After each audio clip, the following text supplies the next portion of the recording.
Right, picking up where we left off, the next thing to go on is this bracket which supports the cooling pipes which go down to the gearbox. I will have to sort out the clamp as the captive nut's rusted through, but I'll tackle that later on when it's in the van. Next up is the power steering pump. This has several fixings, two of which are at the front here.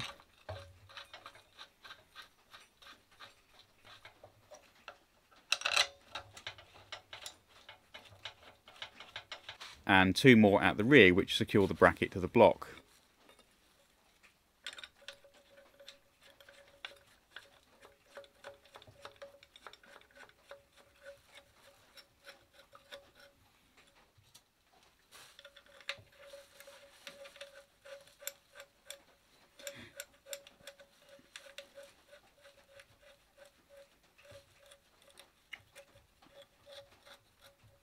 The lower bolt also has a tag washer under the head which the wiring loom clips onto. And the elongated holes in the brackets allow the pump to slide up and down in order to tension the belt. And above that is the bracket for the alternator. I had nicked the one from that other engine in previous years, so I'll have to find something else to go on here.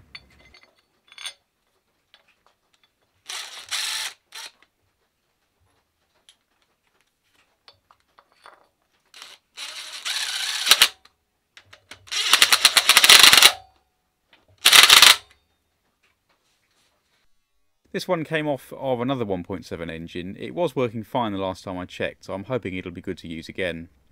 The only problem is that the pulley on the 1.7 is designed for a micro V belt, not the single large V which the 2.2 engine uses. Not to worry though, I've managed to dig up this old Land Rover alternator which packed up years ago, so all I need to do is swap over the pulleys and it should be good to go. With the dust cap removed and a little ferrosol to help the thread undo, the impact driver makes light work of removing the nut.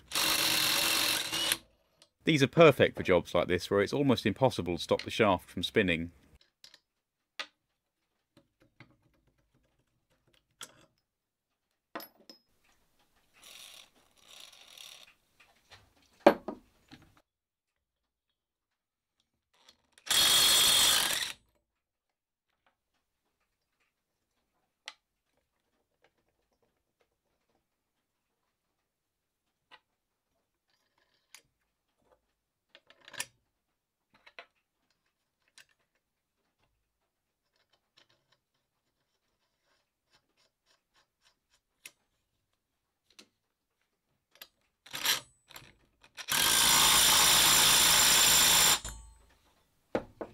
And with that done, it can get offered up to the engine.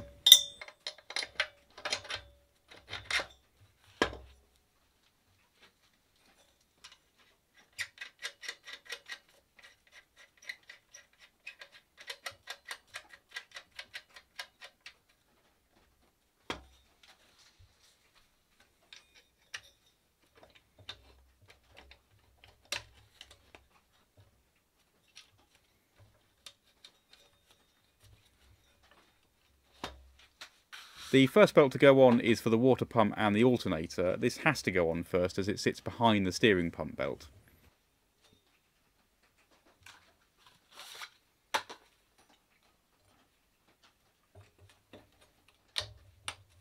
I'll admit that one was a little tight, but with some good editing you can sort anything out. And with the pump tensioned, the bolts can be done up fully. On this note, can anyone at Renault please tell me why you chose to run the belt in the way of the lower bolt? I mean, I could use a spanner from underneath, but it just seems like an afterthought to me.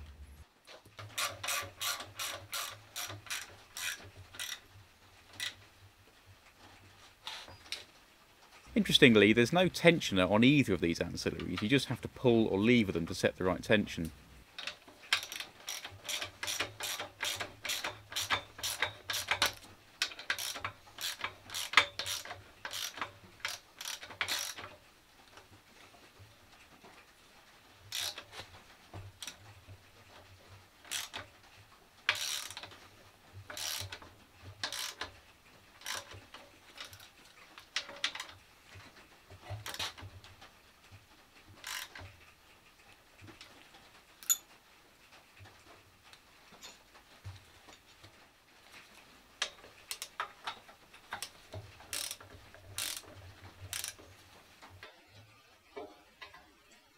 and not forgetting the dust cap, obviously.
This is the original fuel rail and injectors, which I'm hoping are all reusable. One thing I will do though is replace all the seals for new ones.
And a firm push is all that's needed to get them seated correctly.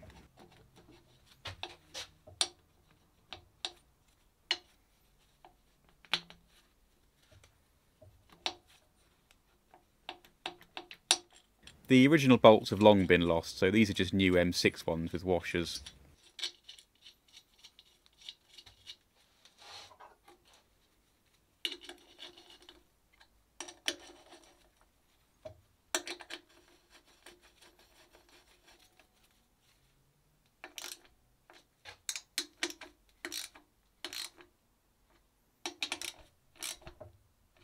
Right, next up is the ignition system.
This is the fuel pressure regulator, and it mounts onto the underside of the inlet manifold with 3 M6 bolts.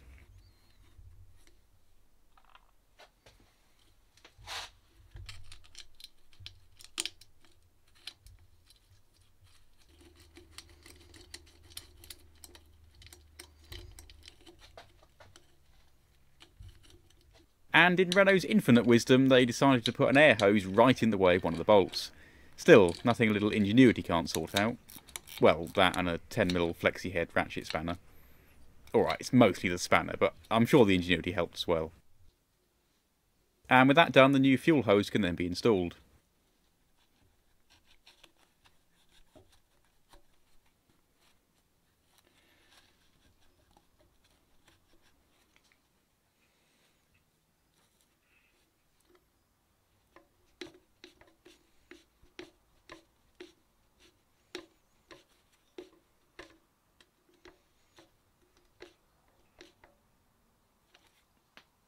And the other end fed up to the fuel rail.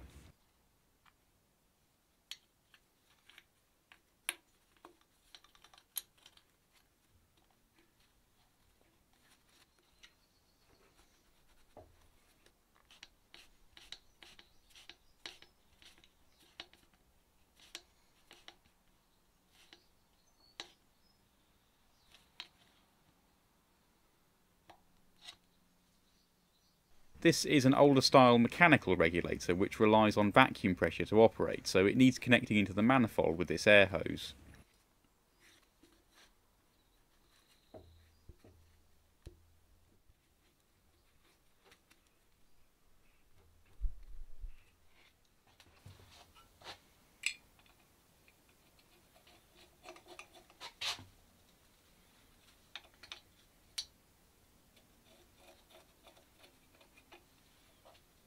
I took this bracket off just to give it a quick clean up, so before the next component can go on, this needs installing first.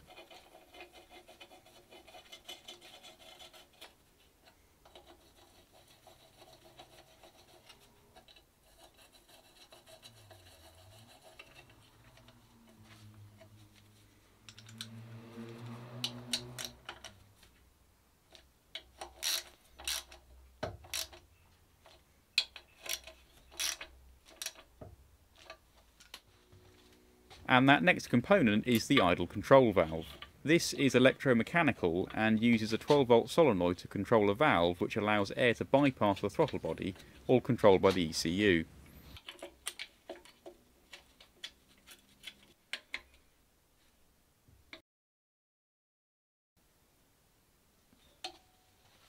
This lower hose connects the valve into the manifold, and the hose on the other side of the valve goes up to the inlet pipe, but I'll leave all that until later as it'll be easier to fit the engine without all this in the way.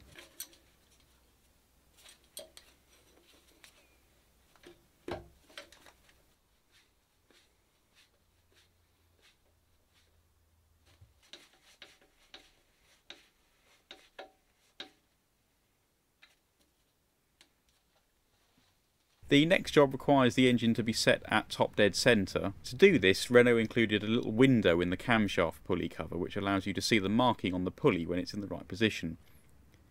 There are actually two markings on the pulley set 180 degrees apart, but for this next job either marking will do.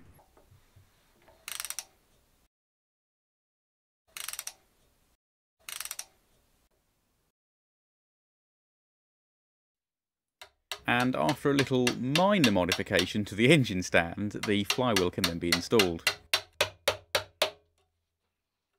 It was a little bit too big to fit in the lathe, so I've just cleaned the surface up with some emery paper. It's important to get the flywheel in the right position as the crank sensor picks up on the cutouts around the edge. There's a marking cut into the metal which should line up roughly with TDC, although they never seem to be exact and they do vary from one to another, but as you can see there are only 7 bolts, so you know when it's right or not. With it in the right position, the bolts can be refitted, and I'm using a dab of Loctite to prevent them undoing. Now, I suspect I'll get a few comments here about me reusing the old bolts. People will often tell you that you must replace these for new ones and you can never reuse the old ones. Well, this can be true, but it doesn't apply to every engine, and to be honest, it's mostly the more modern ones which use stretch bolts. Older engines like this one just use standard high tensile bolts, which are reusable. I've never had any trouble with reusing flywheel bolts, but if you really want that extra peace of mind, then go ahead and change them. The impact driver is a good start, but to be fully tightened they need torquing up to 60 Newton meters or 45 foot lubs.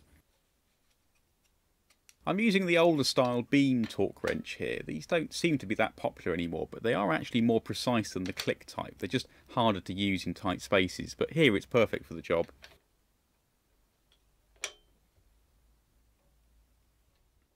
Next up is the clutch, and as I don't have the proper alignment tool, I'm just going to lightly bolt the pressure plate on and then adjust the friction plate until it's centred. I'll check it again by eye when the bolts are done up fully just to make sure it hasn't moved.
That's about all I want to do to the engine before it's fitted in the van, but before I can do that I need to take a look at the gearbox.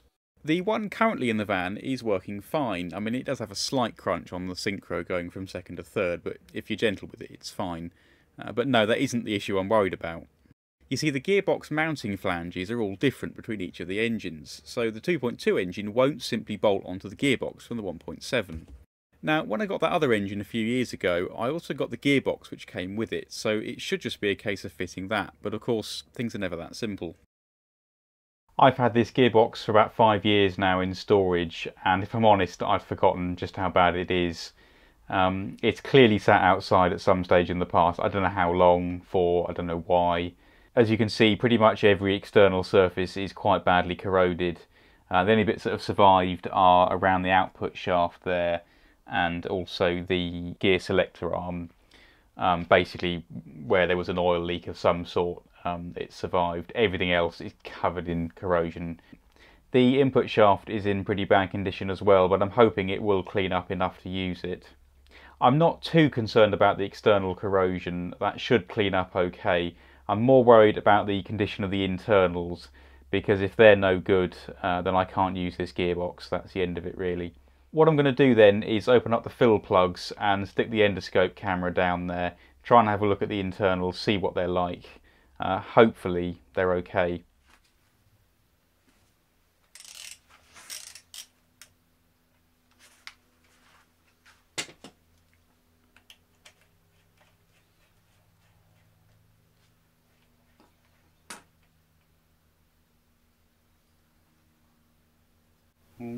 That's a good sign.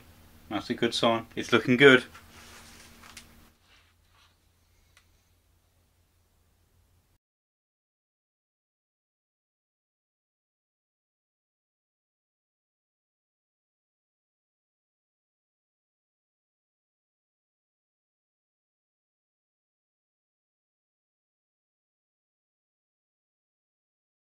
So far this is looking okay. I don't know if it was drained or not, but the surfaces seem to have a sheen of oil over them, so either way it looks like they've been protected.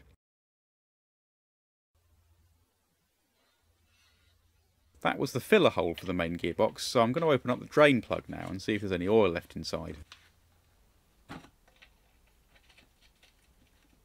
It wasn't even tight, so I suspect it's been off before.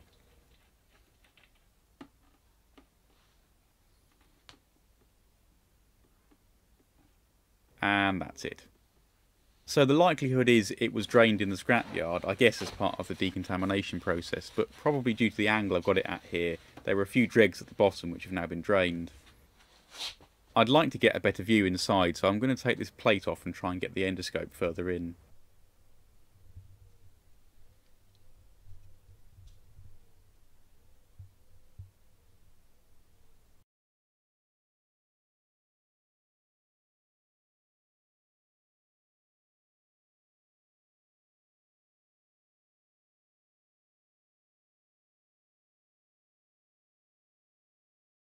And that looks like the fill port to me.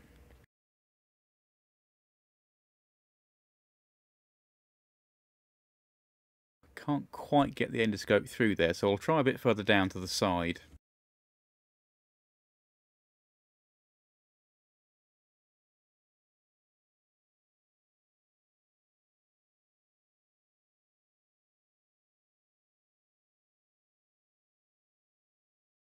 And will it go any further? Yes.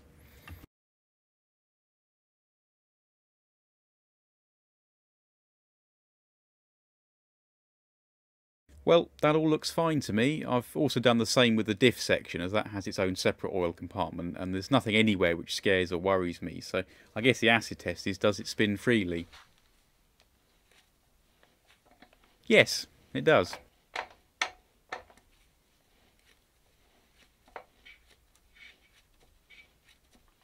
But will it go into all the gears?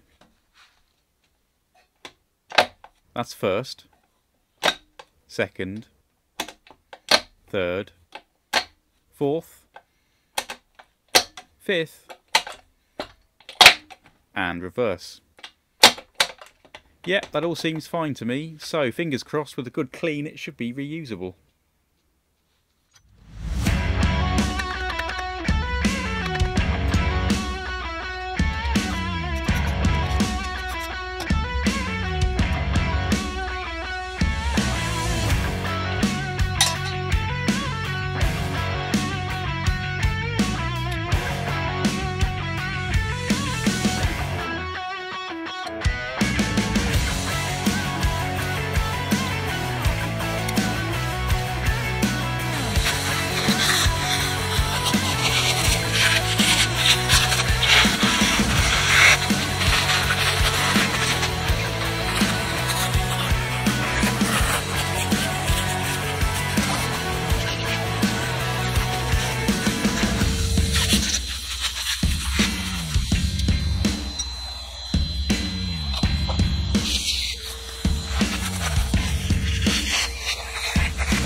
And after a degrease and jet wash, it's not looking too bad actually.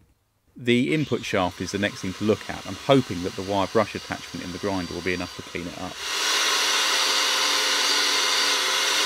Yes, that seems like it's working well.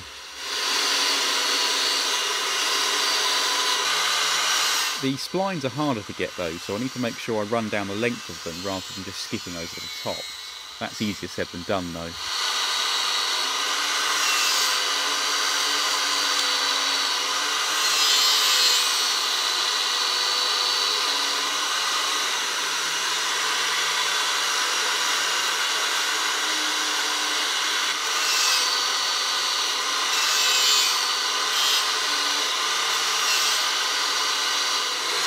And the sleeve part of the back where the release bearing goes also needs to tidy up.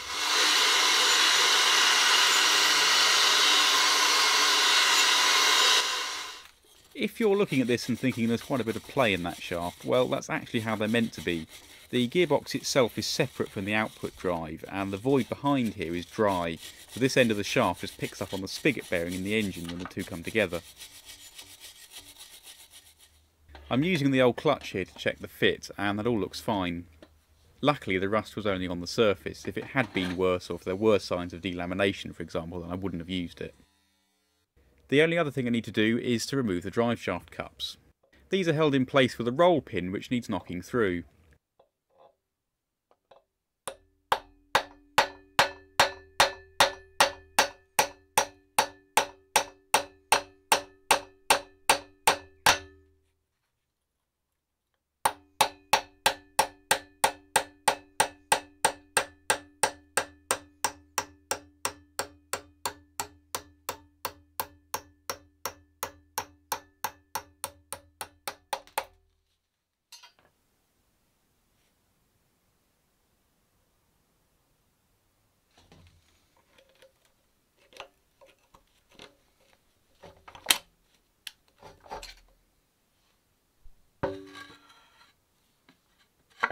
And a crowbar here helps to lever off the cup from the splines.